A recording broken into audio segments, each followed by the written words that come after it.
In this video, we'll be dealing with three operators: identity, membership, and bitwise. Identity operators are used to check whether both operands are same or not. So let me show you an example. A is equal to 10, B is equal to 12, and C is equal to 10. Now let's see whether A is equal to B and B is equal to C, and we use is and is not operators for that. A is B, and it would return a boolean value. It returned the value false because A's value is 10 and B's value is 12, so it would obviously return the value false. Let's check. B is C, and the answer is false. But if we type A is C, the answer is true because A's value is 10 and C's value is also 10, so it returned a value true. Now let's check. A is not B, and the answer would be true. What's the reason? Because the statement is true. A's value is 10 and B's value is 12, so A is not B. Hope you've got an idea about identity operators. And the next one is membership operator. A membership operator is used to check whether an element is a part of a string, tuple, or a list. In and not in are the membership operators that we normally use. Let's see an example. A is equal to hug. We want to see whether the element G is present in this variable A, and the answer is always a boolean value. So let's see that. G in A, and the operator that we use here is in. Let's see the result, and the result is true. It means the element G is present in variable A. Now let's see some examples with the list and tuple. For that, let me declare a list first. B is equal to 1, 2, 3, 4, 5. Let me add a string and a tuple. Now I want to see whether the element 5 is there in this list. For that, I should type 5 in B, and the answer is true because that statement is true and the element 5 is there in the list. Now I am typing another statement: 7 not in B, and the statement is true because 7 is not there in the list and the value returned is true. Let me declare a tuple. C is equal to 7, 8, 9, 10. I want to see whether the element 11 is there in the list. 11 in C. I can see that the answer is false because 11 is not there in the variable. Now if I type 7 in C, the value would be true because 7 is there in the tuple. The next one is bitwise operators in Python. So bitwise operators are used to perform bitwise calculations with integers, and integers are converted into binary format, and then these operations are performed bit by bit, and hence it is known as bitwise operators. In Python, bitwise operators work with integers only, and the final output is returned in the decimal format.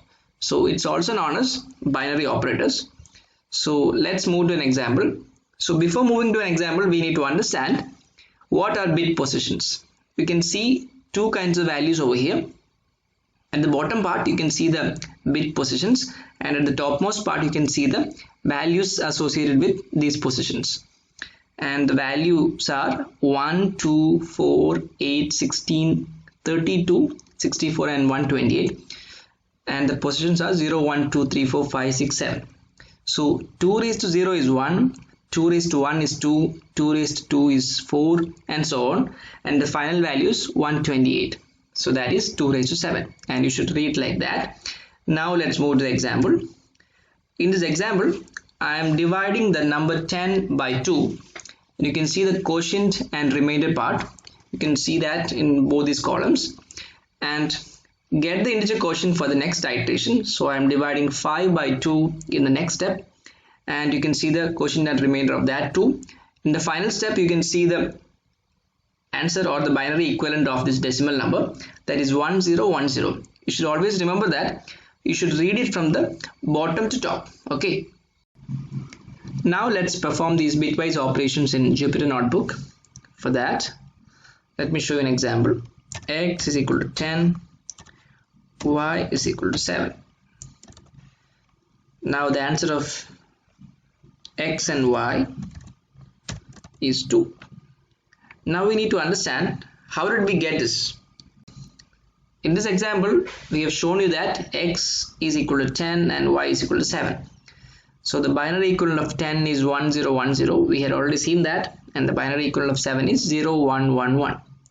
And the final answer in binary equivalent form is 0010.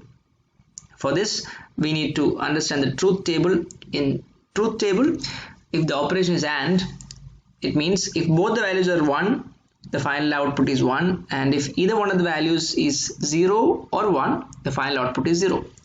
So in this case, you can see that 0 and 1, the final output is 0, 1 and 1, the answer is 1, 0 and 1, the answer is 0, 1 and 0, the output is 0. So that's how we got 0010. Hope you've understood that.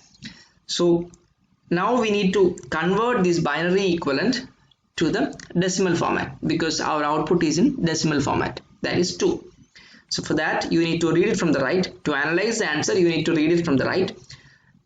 That is the first value 0, then 1, 0 and 0.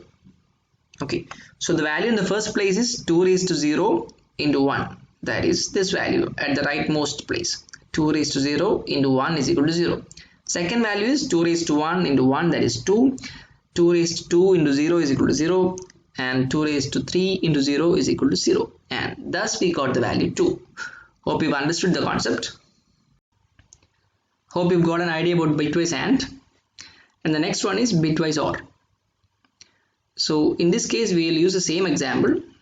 So let's see, x or y, and the output is 15. Now let's examine how did we get this answer. And in the example, you can see that the value of x is 10 and the value of y is 7. So the binary equivalent of 10 is 1010 and binary equivalent of 7 is 0111. And the final binary equivalent is 1111. In this case, you should understand the truth table in another way. If either one of the values is 1, the final output is 1. And if both the values are 1, the final answer is 1. So the final binary equivalent is 1111. And the decimal equivalent, you have already seen that in Jupyter Notebook, that is 15. So you should read the values from the right. The first value is 1, then 1 and so on. So the value in the first place is 2 raised to 0 into 1. So that is 1. And the second value. So second value is 2 raised to 1 into 1. That is 2. 2 raised to 2 into 1. That is 4. And 2 raised to 3 into 1. That is 8. So if we add all these numbers, 8 plus 4 plus 2 plus 1, we will get the value as 15. I hope you guys are okay with bitwise AND and bitwise OR. And the next one is Bitwise XOR. So there is only one simple difference between Bitwise OR and Bitwise XOR. That is when it comes to the truth table.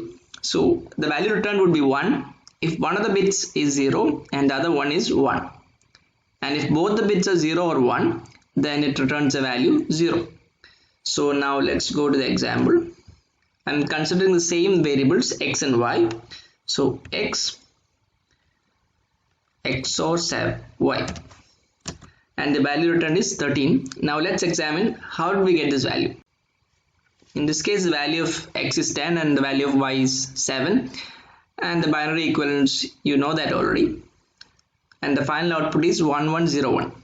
As I've already told you, when it comes to the truth table, if either one of the values is 0 or 1, the value returned is 1, and if both the values are 1, the value returned is 0. So that's why here it is 0. And in other cases, the situation is same, like it is 1 or 0 and the value returned is 1. So the final output is 1101. So that is the binary equivalent of this process, and the decimal equivalent is 13. So you should read it from the right. The first value is 1, then 0 and so on. So the value in the first place is 2 raised to 0 into 1, that is 1, and the second value is 2 raised to 1 into 0, that is 0, 2 raised to 2 into 1, that is 4, and 2 raised to 3 into 1, that is 8. So if we add these values like 8 plus 4 plus 0 plus 1, we'll get the value as 13. The next one is bitwise left shift operator. So this operator changes the bit position of a number towards left with a specified number of positions, and the symbol can be read as double less than. So let me write the syntax, that is x double less than n. So if you write x double less than n, the meaning is to shift the bits of x towards left by n number of positions. So we have already declared one variable, that is x is equal to 10. Let's try one example, x double less than 2, and the answer is 40. So now let's examine how did we get this.